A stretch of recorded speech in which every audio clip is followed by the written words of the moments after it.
Maren had heard of earthquakes and war zones where bombs littered the battleground with craters. She'd never experienced either before. She imagined, however, that this was what it felt like to be in the middle of both. The world shook so violently that the previous tremors felt like shivers. A torrent of flames blasted the door to the smaller room open. The temperature spiked, the heat unbalancing Maren. The civilians huddled together, screaming, but Maren heard none of it. A cacophony of rushing flames blared in her ear, forcing her to cover them. Even that brought little relief. Hell now existed in two places, one in the afterlife, the other in the middle of that inferno. Coda had grown used to the slight rumblings and subsequent panicked looks on workers who rushed by as he walked away from the CEO's office. The most recent one, however, was far more violent. It threw people into the wall and floor. Even Coda, walking along several large windows, tripped into one. The street and sidewalk far below cracked, bits dripping beneath the surface as smoke plumed into the air. Then, the chaos simply stopped. Mav. Coda rushed to the nearest stairwell. It was more pounding than a ringing, but it remained in Maren's ear even after the flames died down. She walked forward with careful steps. It was no longer necessary to enter the side room to view the fight, or what was left of it. The far corner of the room with hospital beds was destroyed, giving way to the massive area where they'd fought the demon. But the abomination was gone, no trace remaining. Now all that lingered in that room were pools of molten metal, and a frozen figure. The top left of the uniform destroyed to reveal his arm, shoulder, and pec, standing resolute in the center.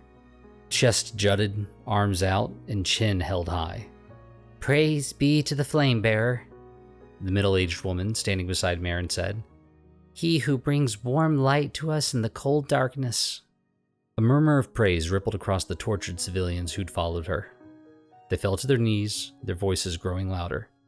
Maren didn't have the heart to be angry about it. At the cost of his life, he protected all of them, and likely thousands more in the city. At this moment, he deserved the... A frosted breath expelled from Mav's mouth. Like a punch in the gut, Maren lost her breath. He couldn't be still alive. That breath had to have been a figment of her imagination. Or maybe it was his final one. But if it isn't... Maren searched the room, head whipping left and right. A civilian had been carrying supplies recently, which meant... There! 20 feet behind, her red nylon bag lay toppled over. She rushed to grab it, then charged and leaped from the broken floor. To hell with her dried-out skin and pounding head. Water flowed from her skin, surrounded her, and then dropped off near Mav. Another breath, smaller than the last, puffed from his lips. She yanked out a fire starter, placing the artificial wood in front of him.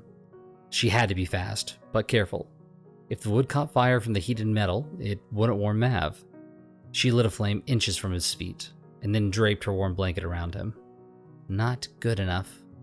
Maren stepped behind Mav and slid her hands beneath the blanket, wrapping her arms under his armpits and around his chest. So cold. Don't die, Maren whispered. There are too few good men in this world already. I don't want to lose another one.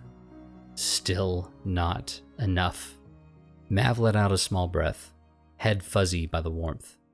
That still wouldn't have been enough to defeat that frozen, evil wall titan. But he supposed it didn't matter now.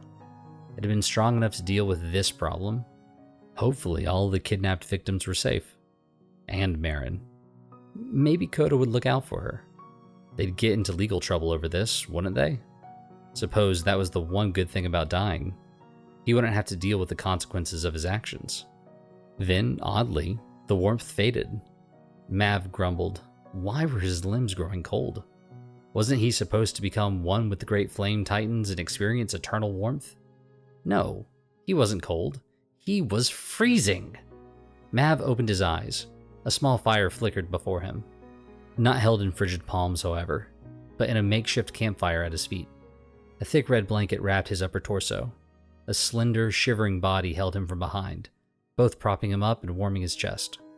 She was mumbling something again. So don't die, hear me? She ordered. Looked like he wouldn't join Thomas just yet. Yes, ma'am.